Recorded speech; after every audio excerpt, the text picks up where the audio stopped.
అందరికీ నమస్కారం. నేను మీ కట్ట కార్తీక్. వైసీపీ పార్టీకి ఉన్న 11 మంది ఎమ్మెల్యేలు అసెంబ్లీకి రావట్లేదన్న విషయం మీ అందరికీ తెలుసు. ప్రమాణ స్వీకారం రోజు వచ్చారు. తర్వాత ఒకరోజు గవర్నర్ గారి ప్రసంగం రోజు వచ్చారు. అలా వచ్చారు, వెంటనే వెళ్ళిపోయారు. వాళ్ళు అసెంబ్లీలో ఎక్కడా లేరు. వాళ్ళ అసెంబ్లీ సమావేశాలకు రాము అని చెప్తున్నారు. జగన్మోహన్ రెడ్డి గారికి ప్రతిపక్ష హోదా ఇస్తే తప్ప అసెంబ్లీకి మేము రాము అని వైసీపీ గతంలో చెప్పిన మాట. మరి ఈ మధ్య కొద్దిగా స్వరం మారుతుంది. చూడాలి వచ్చే అసెంబ్లీ సమావేశాలకి కొంతమంది వైసీపీ ఎమ్మెల్యేలైనా వస్తారా రారా అనేటువంటిది.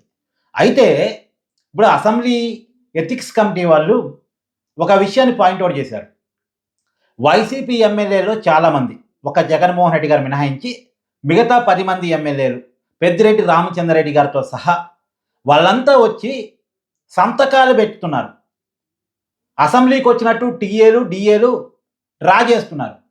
వాళ్ళు అసెంబ్లీకి రావట్లేదు, కానీ ఏదో టైంలో వచ్చి రిజిస్టర్లో సంతకాలు పెట్టేసి పోతున్నారు. వాళ్ళు అలా సంతకాలు పెట్టిపోవటం వల్ల వాళ్ళకి అసెంబ్లీకి వచ్చినట్టు టీఏలు డిఏలు వాళ్ళకి డ్రా అయిపోతున్నాయి.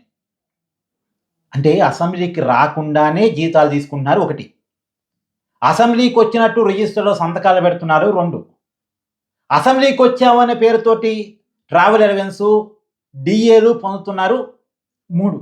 ఎంత దుర్మార్గం అండి! ఈ విషయాన్ని అసెంబ్లీ ఎథిక్స్ కమిటీ పాయింట్అవుట్ చేసింది. ఇప్పుడు వైసీపీకి సంబంధించినటువంటి ఎమ్మెల్యేలకి నోటీసులు పోబోతున్నట్టుగా వస్తున్న సమాచారం.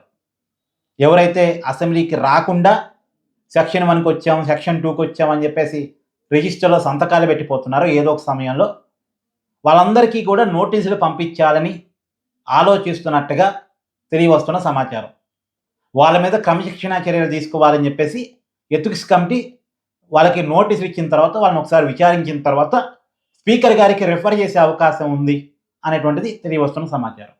మరి ఒకవేళ ఎథిక్స్ కమిటీ వాళ్ళు ఎలాంటి చర్యలు తీసుకోవాలి అనేది స్పీకర్ గారికి చెప్తారు, స్పీకర్ గారు దాని మీద ఎలాంటి నిర్ణయం తీసుకుంటారు అనేటువంటిది చూడాల్సినటువంటి అవసరం అయితే కనపడతా ఉంది. ఏదైనా సరే వాళ్ళ మీద ఎలాంటి చర్యలు తీసుకుంటారు, వాళ్ళ సభ్యత్వాన్ని రద్దు చేస్తారా, లేదా కొన్ని రోజులు సస్పెండ్ చేస్తారా, వాళ్ళ జీతాలు ఆఫ్ చేస్తారా, ఇవన్నీ పక్కన పెట్టండి. ఎమ్మెల్యేలుగా ఉన్నప్పుడు, మెంబర్ ఆఫ్ లెజిస్లేటివ్ అసెంబ్లీ సభ్యులుగా ఉన్నప్పుడు అసెంబ్లీకి రావటం అనేది వాళ్ళ బాధ్యత. వాళ్ళకి నెల నెల జీతాలు పోతున్నాయి, అలవెన్సులు పోతున్నాయి, వాళ్ళకి గన్మెన్లు ఇస్తున్నారు, వాళ్ళకి పిఎల్ని ఇస్తున్నారు. జగన్మోహన్ రెడ్డి గారు జీతం తీసుకోవట్లేదు తప్ప ఆయనకు కూడా ఒక ఎమ్మెల్యేగా, పులివెందుల ఎమ్మెల్యేగా ఆయనకి అలవెన్సులు పోతున్నాయి, ఆయనకి గన్మెన్లు, సరే మాజీ ముఖ్యమంత్రి కాబట్టి ఆయనకి ఎక్కువ సెక్యూరిటీ ఉంటుంది, అది వేరే విషయం. తర్వాత ఆయనకి పిఏ కూడా ఉంటారు. సో ఆయనకి కూడా అలవెన్సులు పోతున్నాయి ఎమ్మెల్యేగా. ఇలా ప్రభుత్వ జీతాన్ని, ప్రజల ట్యాక్సుల డబ్బులను తీసుకుంటూ అసెంబ్లీకి రాకపోవటం, బాధ్యత లేకుండా ఉండటం అనేటువంటిది కరెక్ట్ కాదు. వాళ్ళకి ఓటేసినటువంటి లక్షలాది మంది ఓటర్లను వాళ్ళు మోసం చేయడం కిందకే వస్తాయి. జగన్మోహన్ రెడ్డి గారు చెప్తుంటారు కదా, మాకు 40% ఓట్ బ్యాంక్ ఉందని. ఈ 40% ఓట్ బ్యాంక్ని మోసం చేయటం కిందకే వస్తాయి. ఇప్పుడు ప్రతిపక్ష హోదా ఇస్తే తప్ప రాను అంటాం కరెక్టా? ఇప్పుడు నా లాజిక్ చెప్పండి. 2014లో జగన్మోహన్ రెడ్డి గారు ప్రతిపక్ష నాయకుడు, ఎవరిచ్చారు? ఆ రోజు స్పీకర్గా ఉన్న కోడెల శివప్రసాదరావు గారు ఇచ్చారా? ముఖ్యమంత్రిగా ఉన్న చంద్రబాబు నాయుడు గారు ఇచ్చారా? ఎవరిచ్చారు ఆ హోదాను ఆయనకి?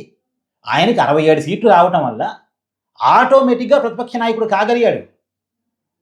ప్రజలు ఇచ్చారు, ప్రజలు 67 సీట్లు వచ్చాయి కాబట్టి, ఇచ్చారు కాబట్టి ఆయన ప్రతిపక్ష నాయకుడు అయ్యారు. తర్వాత 2019లో ముఖ్యమంత్రి అయ్యారు. ఎవరు చేశారు ఆయన ముఖ్యమంత్రి? ఆయన ప్రమాణ స్వీకారం చేపించిన గవర్నర్ గారు చేశారా? కాదు కదా, టెక్నికల్గా గవర్నర్ గారు ప్రమాణ స్వీకారం చేపించారు. ఆయన ముఖ్యమంత్రి చేసింది ఎవరు? ఓటేసిన ప్రజలు. 151 సీట్లు ఇచ్చిన ప్రజలు, 151 మంది ఎమ్మెల్యేలు ప్రజలు గెలిపించారు. ఆ 151 మంది మా నాయకుడు జగన్మోహన్ రెడ్డి అని ఎన్నుకున్నారు. ఎమ్మెల్యేల మద్దతుతో జగన్మోహన్ రెడ్డి గారు ముఖ్యమంత్రి అయ్యారు.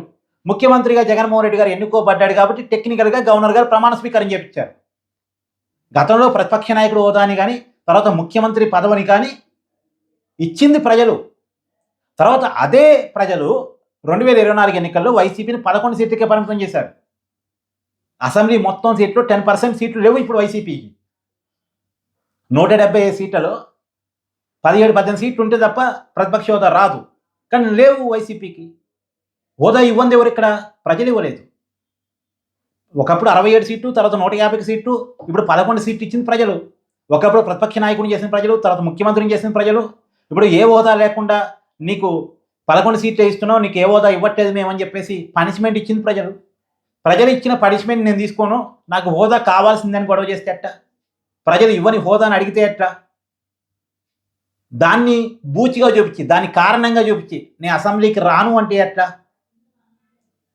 సో మీ అభిప్రాయాన్ని కామెంట్ రూపంలో తెలియజేయండి.